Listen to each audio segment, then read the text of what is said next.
하겠습니다. 창세기 4장 11절부터 12절까지 말씀 한 목소리로 읽겠습니다. 땅이 그 입을 벌려 내 손에서부터 내 아우의 피를 받았은즉 내가 땅에서 저주를 받으리니 내가 밭을 갈아도 땅이 다시는 그 효력을 내게 주지 아니할 것이요 너는 땅에서 피하며 유리하는 자가 되리라. 아멘. 오늘 죄의 열매라는 제목으로 잠시 하나님의 말씀 함께 상고해 보겠습니다. 오래전에 미국 동부 지방법원에 좀 특이한 소송이 제기되었습니다. 어떤 사람이 부둣가를 걷다가 배를 붙들어 메어놓은 로프에 발이 걸려서 넘어졌어요. 그리고 이 사람은 물속 깊은 곳으로 그만 빠져버렸습니다. 헤엄을 못 치는 이 사람은 사람 살려 하고 아주 다급하게 소리를 질렀어요. 이 사람의 친구들은 멀리서 그 광경을 보고 그쪽으로 막 이제 뛰어가기 시작합니다. 구해주려고. 하지만 거리가 너무 멀어서 시간 내에 그 자리에 도무지 도착할 수가 없었습니다. 그런데 물에 빠진 이 사람에게서 불과 몇 미터 옆에는 어느 젊은 청년이 의자에 앉아서 한가하게 햇빛을 쬐고 있었어요. 이 사람은 수영을 아주 잘하는 건강한 청년이었습니다. 바로 옆에서 사람 살려 하고 소리를 지르면서 사람이 물에 빠져 죽어가고 있습니다. 그런데 이 청년은 그쪽 방향으로 고개를 돌려서 그냥 물끄러미 쳐다만 보았어요. 이렇게 청년이 의자에 앉아서 구경만 하고 있는 가운데 헤엄을 못 치는 이 사람은 양손을 허우적거리다가 그만 물에 결국 빠져 죽고 말았습니다.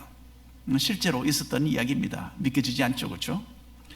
죽은 사람의 친구들은 그 지점으로 달려가면서 이 나쁜 청년이 하는 행동을 다 보고 있었어요. 이 젊은이가 태연히 앉아서 아무것도 하지 않았다라는 것이 분해서 치를 떨었습니다.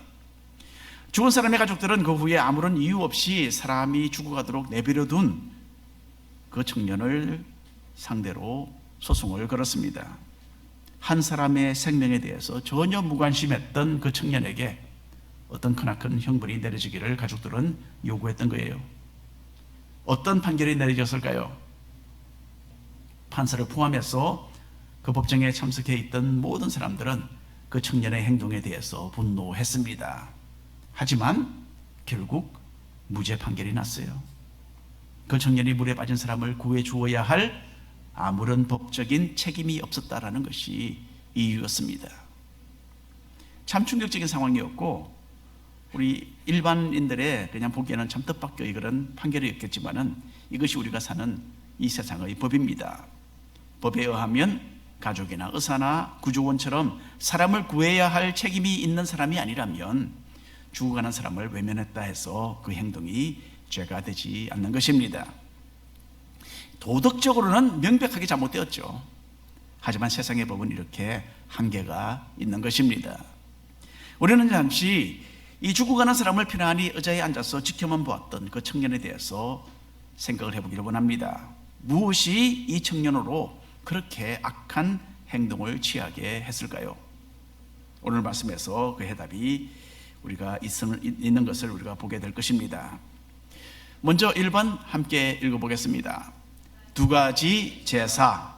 하나님께서는 자신의 창조물 중에 명작인 인간에게는 하나님을 따르고 섬길 것인지 아니면 하나님을 거부할 것인지 여기에 대한 선택의 자유를 허락해 주셨다라는 것을 지난주에 말씀을 드렸습니다. 이것은 육신세계에서 하나님의 형상으로 창조된 우리 인간에게만 주어진 정말 귀중한 선물입니다. 이 자유의지를 통해서 인간은 자신의 존재의 참된 의미를 가지게 되는 것이었어요.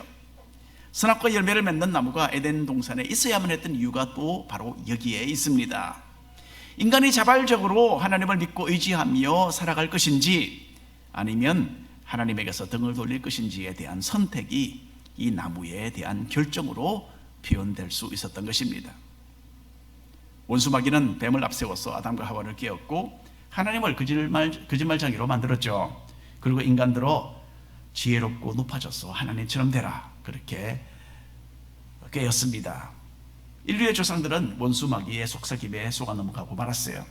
하나님을 사랑하고 그 말씀을 믿고 따르기보다는 도리어 불신앙과 불순종을 선택했습니다. 이것으로 시작해서 인류는 하나님께 등을 돌린 죄의 열매들을 하나씩 거두어 들이게 되었습니다. 먼저 하나님과의 교제 속에서 영과 육의 모든 필요가 채워지던 에덴 동산에서 쫓겨났죠. 또 수고와 땀을 흘리는 고생 속에서 매일 연명해가고 또 저주받은 땅에서 슬픔과 고통 가운데 지내야만 했습니다. 그리고 본래 죽음과 상관이 없도록 육신적으로 그렇게 창조가 되었었지만은 흙으로 지음을 받았던 인간은 죽어서 다시 흙으로 돌아가야만 하는 그런 운명이 된 것입니다. 아담과 하와는 에덴 동산에서 쫓겨난 후 그 후에 자녀들을 낳았습니다. 물론 많은 자녀들을 낳았어요. 특별히 오늘은 두 형제에 대한 이야기입니다. 형은 가인이고 동생은 아벨입니다. 창세기 4장 1절 2절 말씀 함께 읽겠습니다. 아담이 그의 아내 하와와 동침하매 하와가 임신하여 가인을 낳고 이르되 내가 여호와로 말미암아 등남하였다 하니라. 그가 또 가인의 아우 아벨을 낳았는데 아벨은 양치는 자였고 가인은 농사하는 자였더라. 아담과 하와가 마귀로부터 받아들인 죄는 온 인류를 오염시켰습니다. 이것을 신학적으로 원죄라고 합니다. 아담의 후손들은 모두 아담과 하와의 불신앙과 불순종의 성품을 가지고서 이 땅에 태어났습니다. 하나님의 영광스러운 그런 형상은 점점 잃어버리고 타락한 죄인의 모습을 가지게 된 것입니다. 이것이 가인과 아벨의 사건에서 확연하게 드러나게 됩니다. 가인은 농사꾼이었고 동생 아벨은 목축업에 종사했어요. 이 두 형제는 각각 하나님께 예배하기 위하여 제물을 어느 날 준비했습니다. 가인은 곡식을 하나님께 드렸고 아벨은 양을 잡아서 하나님께 바쳤어요. 하나님께서는 아벨의 제사는 받으셨지만은 가인이 드린 선물은 받지 않으셨습니다. 여기에 대해서 읽어보겠습니다. 창세기 4장 3절부터 5절까지 말씀입니다. 세월이 지난 후에 가인은 땅의 소산으로 제물을 삼아 여호와께 드렸고 아벨은 자기도 양의 첫 새끼와 그 기름으로 드렸더니 여호와께서 아벨과 그의 제물은 받으셨으나 가인과 그의 제물은 받지 아니하신지라. 가인이 드린 제물 그 자체에 어떤 문제가 있었던 것은 아닙니다. 구약 성경에 보면 하나님께 드리는 제물로서 짐승과 곡식 모두가 둘 다 가능했습니다. 그러면 무엇이 문제였습니까? 먼저 하나님께서는 제물을 드리는 사람의 마음을 보셨어요. 아벨이 드린 제사에는 하나님을 향한 마음이 담겨 있었습니다. 아벨은 그냥 양을 드린 것이 아니라 양의 첫 새끼를 드렸고 그리고 그 기름을 드렸다. 그렇게 성경은 강조해서 풀어서 기록하고 있습니다. 아벨은 그러니까 자기의 요구가 아니라 하나님을 우선적으로 섬겼다라는 것이 여기에 나타나는 것입니다. 이에 비해서 가인은 마음이 담겨있지 않은 그런 제사를 드렸어요. 가인이 동생 아벨과 같은 마음으로 만일에 제물을 드리고 싶었다면 이렇게 했겠죠. 처음 수확해 드린 그 첫 열매를 가지고서 그 중에서도 가장 좋은 것으로 하나님께 드렸습니다. 그렇게 기록이 되어 있을 것입니다. 하지만 여기 보니까 가인은 그냥 곡식을 가지고 제사를 드렸다라고 기록이 되어 있습니다. 여러분, 옛날이나 지금이나 하나님께서 우리의 마음과 정성이 담긴 예배를 기뻐하신다는 것에는 변함이 없습니다. 우리는 오늘 이렇게 함께 모여서 예배를 드리고 있어요. 같은 시간과 같은 공간에서 똑같은 찬양을 부르고 같은 모습으로 헌금하고 기도하며 또 말씀을 듣고 있습니다. 하지만 하나님께서는 우리의 겉모습이 아니라 우리의 마음을 보신다는 점을 우리는 잊지 말아야 하는 것입니다. 두 번째로 하나님께서는 제물을 드리는 사람의 믿음을 보셨어요. 신약성경 히브리서 11장에는 구약시대에 살았던 대표적인 믿음의 선배들에 대한 간략한 줄거리가 11장에 제시되어 있어요. 이 명단에서 가장 먼저 나오는 사람이 오늘 우리가 읽게 되는 아벨입니다. 히브리서 11장 4절 말씀 함께 읽겠습니다. 믿음으로 아벨은 가인보다 더 나은 제사를 하나님께 드림으로 의로운 자라 하시는 증거를 얻었으니 하나님이 그 예물에 대하여 정언하심이라. 그가 죽었으나 그 믿음으로써 지금도 말하느니라. 하나님께서 아벨의 제사를 받으셨던 조금 다른 이유가 있다면 그것은 아벨이 믿음의 사람이었기 때문이었어요. 여기서 믿음이라는 것은 살아계신 하나님과 동행하며 그분의 말씀을 따르는 삶을 가리킵니다. 우리 오늘 케알로와 팀이 찬양 불렀던 한 걸음 한 걸음 주 예수와 함께 가는 것을 이야기하는 거죠. 비록 아담과 하와의 범죄 이후로 죄의 영향력이 이 세상에 뻗쳐나가고 있었지만은 그 가운데서도 아벨은 하나님을 인정하는 믿음의 삶을 살고 있었던 것입니다. 구원한 반대로 가인은 죄악된 삶을 살았던 사람이었다라는 것이 오늘 읽는 말씀 속에 드러납니다. 가인은 자기가 드린 제사를 하나님께서 받지 않으시는 것을 보고 자기의 잘못을 돌아보고 반성하기보다는 도리어 분노했습니다. 여러분, 가인의 이런 반응은 가인의 마음속에 깊이 뿌리박은 죄의 성품을 그대로 드러내어 주었습니다. 하나님께서는 가인을 이렇게 지적하고 계시죠. 6절부터 7절까지 말씀 읽겠습니다. 여호와께서 가인에게 이르시되 네가 분하여 함은 어찌 됨이며 안색이 변함은 어찌 됨이냐. 네가 선을 행하면 어찌 낯을 들지 못하겠느냐. 가인에게는 하나님을 거역하는 그런 삶의 선택들이 있었던 것입니다. 하지만 가인은 이런 자신의 모습을 반성하고 회개하고 돌이키기보다는 불순종의 죄 가운데 머물러 있었어요. 그리고 그 가운데서 하나님께 제사를 드리려고 시도를 했던 것입니다. 하나님께서는 나중에 사무엘 선지자의 입을 통해서 순종이 제사보다 낫다라고 말씀하셨죠. 불순종의 죄를 고집하면서 겉으로만 예배를 드린다면 하나님께서는 그 예배를 받지 않으시는 것입니다. 하나님께서는 우리가 하나님과 어떤 관계를 유지하고 있는가, 이것을 가장 중요하게 여기십니다. 만일에 하나님을 향한 믿음과 순종의 자세가 없다면 지금 우리가 드리는 이 예배는 하나님께는 아무런 의미가 없는 거예요. 주님은 그런 예배를 기뻐하지도 않으시고 받지도 않으십니다. 바로 이 시간 우리의 삶을 돌아보고 주님께 마음을 돌이키시기를 바랍니다. 주님, 내가 회개합니다. 나의 잘못된 삶을, 또 그런 삶의 선택들을 뉘우칩니다. 나를 용서해 주시고 나를 올바른 삶의 궤도에 올려 주옵소서. 이런 마음으로 오늘 이 예배에 임하시는 우리 모두가 되기를 바랍니다. 2번 함께 읽겠습니다. 제2의 소원을 다스리라. 가인은 자신을 살피고 바르게 하기보다는 자기중심적으로 상황을 보고 격분하는 참 삐뚤어진 그런 성품을 가지고 있었어요. 아벨과 가인이 둘 다 죄인으로 이 세상에 태어났지만 악을 선택하며 살아갔던 가인에게는 이 죄악의 검은 손이 더 힘있게 뻗쳐져 있었던 것입니다. 그래서 하나님께서는 가인에게 말씀하십니다. 7절 말씀 함께 읽겠습니다. 선을 행하지 아니하면 죄가 문에 엎드려 있느니라. 죄가 너를 원하나 너는 죄를 다스릴지니라. 아멘. 죄와 타협된 가인의 삶은 참으로 심각한 상태에 놓여 있었습니다. 선한 것을 적극적으로 선택하지 않으면 죄가 문에 엎드려 있다. 그렇게 하나님께서 경고하고 계십니다. 여기서 엎드린다라는 말은 원어로 라바츠라는 말입니다. 일반적으로는 동물이 잔디밭 위에 편안하게 엎드려서 쉬고 있는, 배를 땅에 붙이고 쉬고 있는 그런 것을 말합니다. 하지만 사나운 짐승의 경우에는 이 똑같은 말은 먹이를 덮치려고 웅크리며 노리는 것을 뜻합니다. 만일에 가인이 자기의 마음속에 솟구쳐 오르는 그런 분노와 악한 생각들을 다스리지 않는다면 죄가 가인을 삼켜서 먹을 것이다. 그렇게 하나님께서 말씀하고 계시는 것입니다. 1990년대 후반에 우리 가족은 인도에 도착했어요. 거기서 선교사 생활을 시작하면서 높은 산에 동네에 얼마 동안 우리가 살았습니다.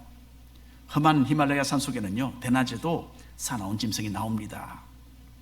우리가 도착한 지 얼마 되지 않아서 건너편 다른 산 동네에서는 호랑이가 나타났어요. 그래서 여자들과 어린아이들을 잡아먹었다라는 그런 뉴스가 신문에 보도되었습니다. 자, 호랑이, 그리고 레पर्드라 그러죠. 이런 동물들은 자신들의 모습을 참 잘 감추고 숨어 있다가 딱 어느 한순간에 공격을 합니다. 사람이 당하기 전에는요, 위험이 도사리고 있다는 것을 눈치채지 못해요. 어떤 그 동네 인도 사람은 그렇게 이야기를 했습니다. 자기와 자기 친구 사이에 자기가 개를 한 마리 걸리면서 산책을 하고 있었대요, 저녁에. 근데 어디선가 순식간에 레퍼드가 덮쳐서 개를 착 낚아채고는 사라졌다. 그런 이야기를 저희들에게 들려주었습니다. 자, 이런 무서운 이야기를 듣고 또 이런 무서운 신문 보도 내용들을 읽고 며칠 후에는 저희가 어느 집을 방문했어요. 저녁입니다. 그 집에서 저녁 또 식사도 하고 시간 가는 줄을 모르고 이런저런 이야기를 하다가 그만 밤이 되어버렸어요. 눈앞이 잘 안 보입니다. 얼마나 깜깜한지. 제가 갖고 있는 전등은 아주 작은 전등기입니다. 그 깜깜한 밤에 집으로 돌아오는데 얼마나 마음이 초조하고 진땀을 흘렸는지 모릅니다. 아이들과 함께 온 식구가 아이들을 내가 잘 보호해야 되겠다, 그런 마음이 얼마나 컸겠습니까? 그렇죠? 그래서 우리가 어떻게 했느냐면 큰 목소리로 노래를 부르면서 한 20분 동안 그 산길을 걸어서 집으로 돌아왔습니다. 등골이 오싹하고요, 머리끝이 쭈뼛쭈뼛 서는 것을 느끼면서, 여러 번 느끼면서 겨우 집에 도착했던 것을 잊을 수가 없습니다.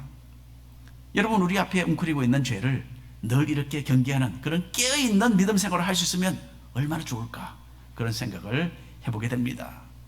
베드로전서에 있는 말씀 함께 읽겠습니다. 근신하라, 깨어라, 너희 대적 마귀가 우는 사자같이 두루다니며 삼킬 자를 찾나니 너희는 믿음을 굳건하게 하여 그를 대적하라. 여러분, 죄는 우리를 삼키기를 원합니다. 그렇기 때문에 우리는 죄와 맞서서 싸우고 죄를 다스려야만 합니다.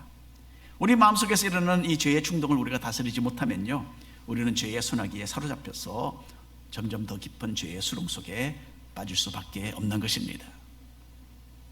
안타깝게도 가인은 이 죄의 소문을 다스리지 못했어요. 가인은 자신 속에서 힘있게 뻗쳐오르는 이 죄에 굴복하고 인류 역사상 첫 살인사건의 범인이 되었습니다. 창세기 4장 8절 9절 말씀, 8, 9, 10절 말씀 함께 읽겠습니다. 가인이 그의 아우 아벨에게 말하고 그들이 들에 있을 때에 가인이 그의 아우 아벨을 쳐 죽이니라. 여호와께서 가인에게 이르시되 내 아우 아벨이 어디 있느냐? 그가 이르되 내가 알지 못하나이다. 내가 내 아우를 지키는 자니이까. 이르시되 네가 무엇을 하였느냐? 내 아우의 핏소리가 땅에서부터 내게 호소하느니라. 여기에 또다시 하나님은 죄인에게 물으십니다. 네 아우 아벨이 어디 있느냐? 네가 네 아우 아벨에게 무엇을 하였느냐? 이렇게 물으십니다. 아벨에게 무슨 일이 일어났는지 하나님께서 몰라서 물으신 것이 아니죠. 물론 하나님께서는 아벨을 죽인 가인의 마음을 일깨우시고 회개의 자리로 인도하시려고 가인에게 이렇게 묻고 계시는 겁니다. 그런데 범죄했던 아담과 하와가 하나님께 대답했던 모습 그대로 가인도 똑같이 자신의 죄에 대해서 부정하고 회피합니다. 나는 모릅니다. 내가 내 동생의 보호자라도 된다는 말입니까? 이것은 자신의 책임을 회피하려는 참으로 비겁한 대답이죠. 하나님 앞에서 자신의 그 모든 사실을, 범죄 사실을 부인하고 숨기려는 참 쓸데없는 노력이었어요.